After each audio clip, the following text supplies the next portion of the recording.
صوص البيستاشيو الاقتصادي هتعمليه في البيت بدون بقى ولا بسلة ولا سوداني. هتعمليه بمكون بنستخدمه دايما في حلوياتنا، صحي وسهل وبسيط، وكمان زي المحلات وتتحدي بيه المحلات الكبيرة كمان.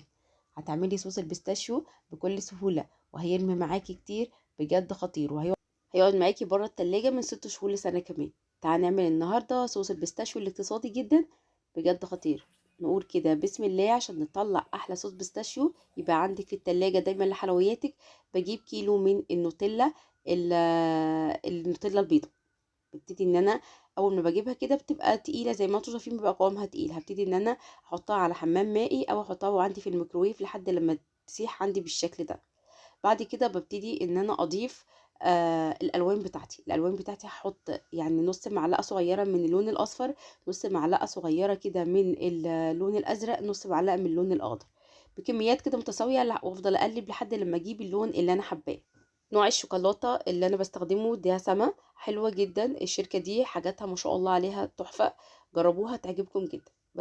بعادل بقى الالوان وافضل اقلب فيها تقليب مستمر لحد لما اوصل الدرجه اللي انا حباها. الاضاءه هنا ظالمه اللون صراحه، لان هو لونه زي لون البيستاشيو اللي بيتباع بره في المحلات الكبيره وبيدخلوه في الوصفات بتاعتهم، بجد خطير. هنا بقى بحط الطعم بتاع طعم الفستق. ببتدي ان انا برضو اجيبه من العطار او من الراجل اللي اشتريتي من عنده النوتيلا او بديل النوتيلا. ببتدي ان انا احط نص معلقه ممسوحه عشان تديني طعم الفستق. بعد كده ببتدي ان انا اقلبه كويس جدا، ولو حابه ان انت تخففيه بتخففيه بالزيت كده، باخد شويه بخففه بالزيت لو انت حابه تعملي الصوص يبقى خفيف شويه لحلوياتك او لنواعم العيد بتاعتنا. ببتدي ان انا اخفف حبه كده بزيت عشان اوريكم القوام بتاعه عامل ازاي.